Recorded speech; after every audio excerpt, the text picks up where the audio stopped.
What if Charli XCX played Krautrock? That's the unlikely scenario we'll be considering on this week's What If, How, When, Why.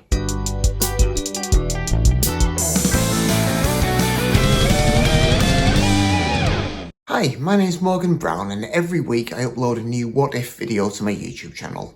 The idea of these videos is that each week I pick a different popular song and imagine an alternative universe in which a change of circumstances causes that song to come out completely different from the version that we know and love. I then take the original lead vocal of that song and record a new backing track to it using just GarageBand and whatever instruments I have to hand in order to bring that alternative version of the song to life. So the song I picked this week was Von Dutch by Charli XCX, and I tried to turn that into a Krautrock song. So if you haven't had a chance to listen to that yet, here's a little taster.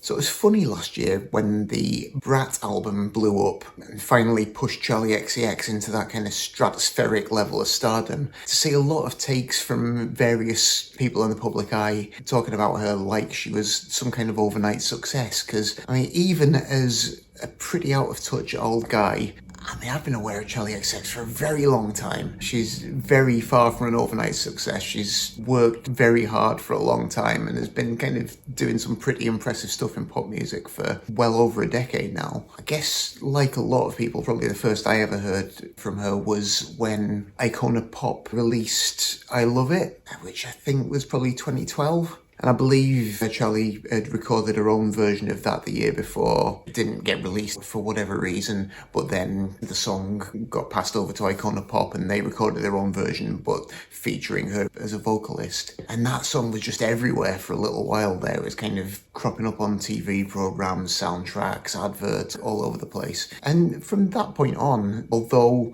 she didn't necessarily immediately become this massive megastar, she was a pretty constant presence in pop culture, whether it be guesting on other people's records or having occasional breakout songs that feature on soundtracks like Boom Clap. And she was just sort of always there, always doing something pretty interesting pop-wise. My particular favourite record was the Sucker LP, which I guess was a second proper album, which just has a bunch of the tracks that have a bit of a kind of fun, kind of trashy, punky influence to them. Really reminds me of like an updated Transvision Vamp or something, if anyone remembers them. For me, that's great fun. But she's always been there since then, really, having some pretty sizable hits, popping up on film soundtracks, popping up on other people's records, writing for other artists. So it was hilarious when the Brat album finally dropped to see a bunch of people saying, oh, who's this new pop star? But yeah, something about that album has obviously just captured the zeitgeist. I don't know what it is, the strange austere packaging, or maybe the fact that she's somehow managed to combine all the different elements that have cropped up in her music before, sort of the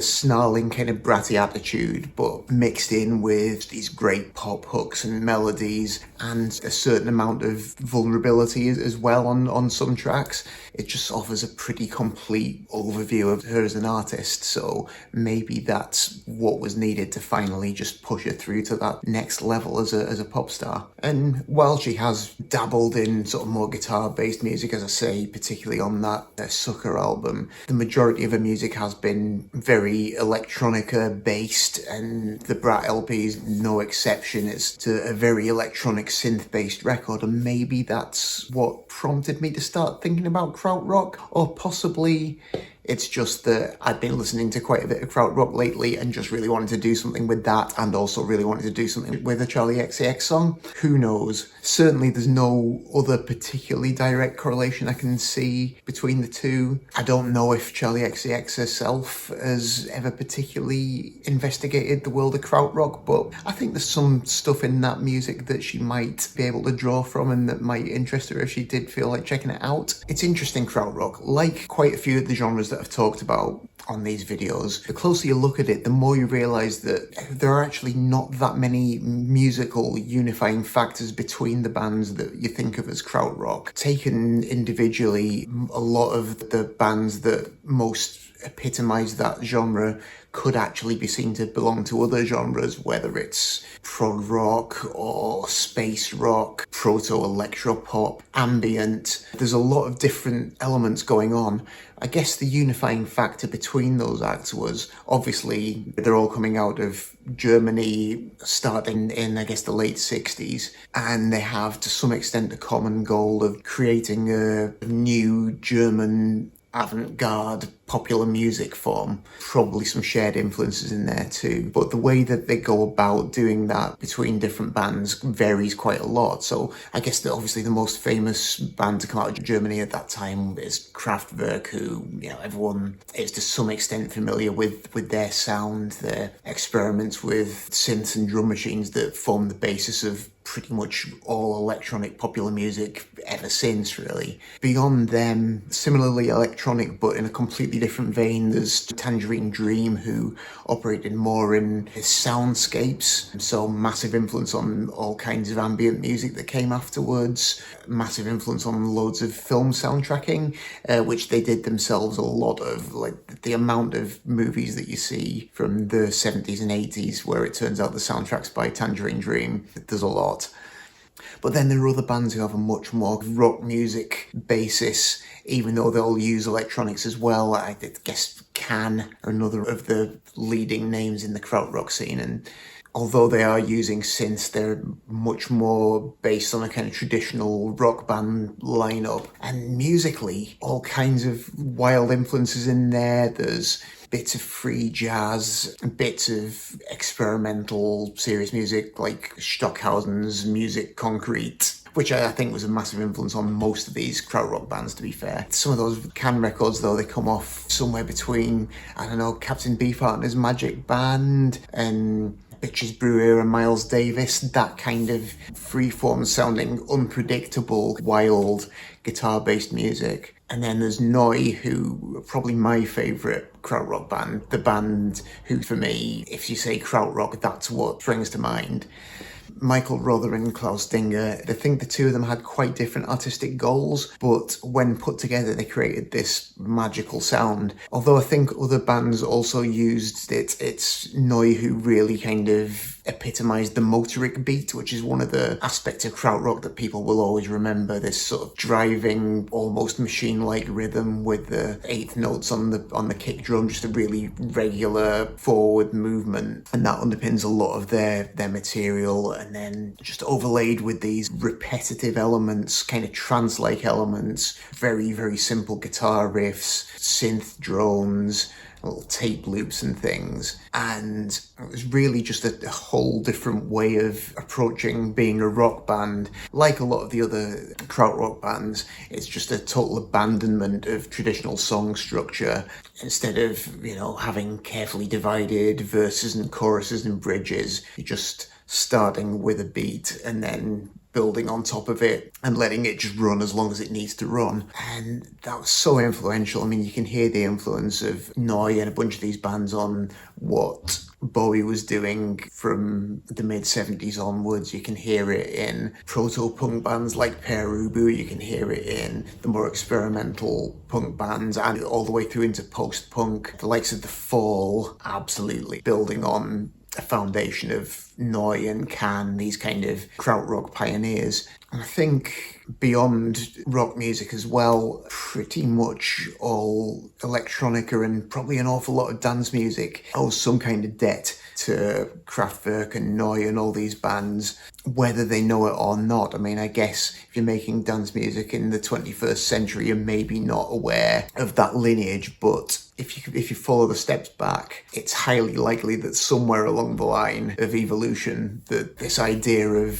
throwing out conventions, combining cutting-edge technology with the use of non-musical sounds and driving rhythms and synthesizers to create this linear music that can just go and go. I mean, that's got to be an important kind of origin point for the modern dance music and electronica. So thinking about it that way, maybe the krautrock scene and Charli XCX have more in common than I thought initially. So my alternative universe scenario for this week's song is that we start in the present day in a universe very much like our own. Charli XCX has released the Brat album she's touring. She's playing an arena in Dusseldorf and it's just about to go on stage. She's running up the steps to the stage and slips, falls, hits her head and blacks out, and then next thing you know, she's waking up in an unfamiliar apartment. She's looking around this place, not recognising anything. All the furnishings seem old-fashioned, everything's in kind of shades of brown or beige, really unfamiliar, quite confusing. So she's just looking around this apartment just to try and get an idea of what's happening, flicks on the TV, which is an old style TV, and is confused by a couple of things. First of all, it's a news report. She's still in German because she's still in Dusseldorf, but she finds that all of a sudden she can understand the newsreader. She's suddenly fluent in German. This is very strange. Realizing that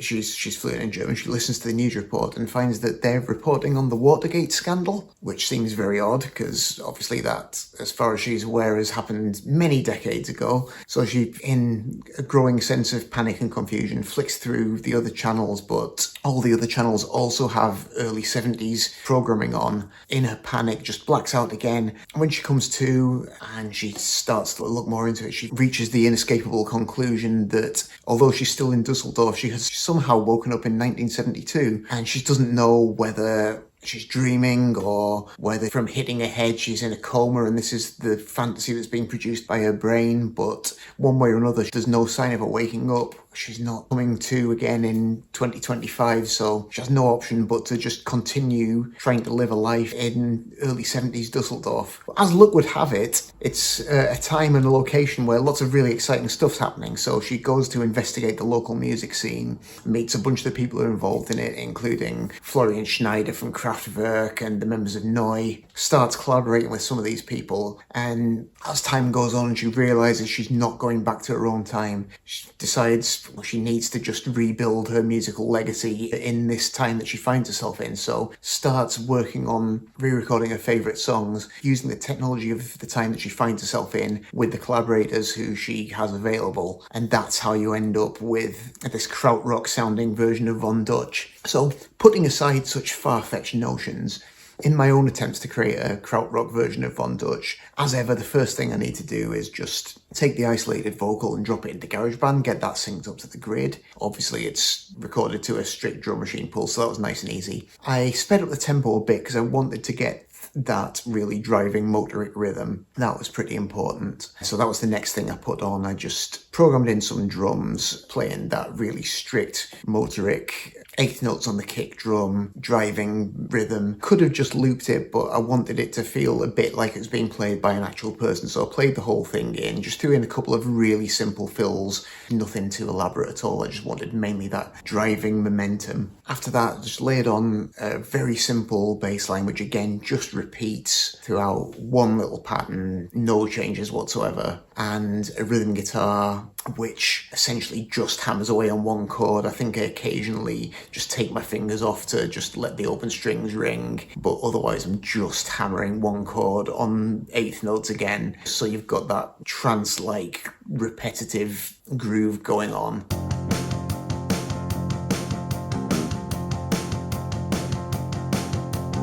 One of the things that probably attracted me to Von Dutch as the song to use for this is that in terms of the vocal, it's really quite deliberately monotone. It's got that heavily treated auto-tuned effect on it, and it pretty much nearly all stays on the one note. So I thought that fitted pretty well with this drone rock kind of aspect that I was creating. However, the original track does have some harmonic movement in, which is suggested by I think it's a synth bass on the original record. So I wanted to get that, particularly in the chorus. I think there's definitely a sense of chords moving underneath. So I've got a few different things suggesting that. There's a backwards guitar that is just playing these chords that, because obviously I've turned it backwards, they just kind of fade in. So obviously I had to learn the chord sequence in reverse and then play it over there and then flip that track round. So that has a bit of a feel of the kind of manipulated tapes that you hear a lot on those old Krautrock records. There's a fuzz guitar as well, which has a heavy tremolo effect on it, and that chops in and out in a triplet rhythm, which I put on there just to try and represent the kind of pulsing feel of the original track, because the original track's got that, I think it's sidechain compression, that's a really popular effect now, that just kind of gives it that kind of throbbing underlying rhythm. So I thought maybe a kind of Krautrock era equivalent of that would be this tremolo effect.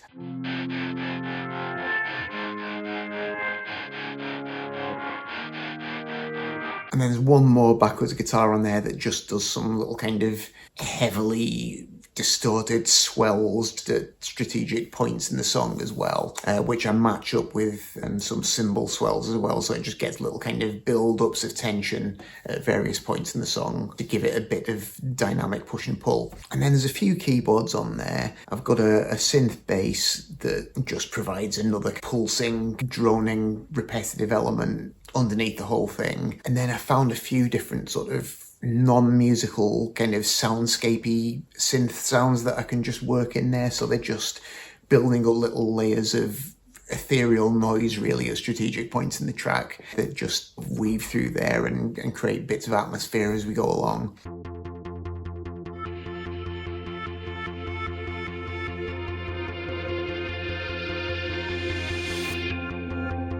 And beyond that, I didn't really do much more. The only thing I added after that was a couple of bits of percussion just to increase that rhythmic momentum as the song gets further in. So there's a tambourine that comes at one point, and then after that we get a shaker, and that just kind of builds up that feeling of momentum. And because I wanted it to feel like a continuous piece that would just keep going, I just fade out at the end rather than coming to a proper stop. And then for the video, first thing was to just find some good performance footage. It's hard to find clips where you get a good close-up vantage point of Charli all the way through the song, so I mixed and matched a couple of different clips, and then interspersed that with, I found a bunch of really cool sort of 70s cine camera footage of driving around German cities and some helicopter aerial footage as well. Sped that up, so we're just kind of speeding around these 1970s German cities to this Motorik rhythm. And then obviously just for a bit more kind of period colour as well, did an assortment of my usual mocked up concert posters and flyers as well, just to place Charli in that era as well. So, hope you enjoyed it. I know it's a bit of an odd one this week, but I had loads of fun piecing that together. Let me know what you think down in the comments, and if you did enjoy it, please like and subscribe. That always really helps me. If there's anything else you'd like me to try in coming weeks, any genres you'd like me to investigate, any songs you'd like me to take on, or any artists you'd like me to take a look at, let me know. I've got a growing list, which I'll get round to working on eventually, I promise. But otherwise, that's it from me for this week, so thanks very much indeed for watching, and I'll see you next time.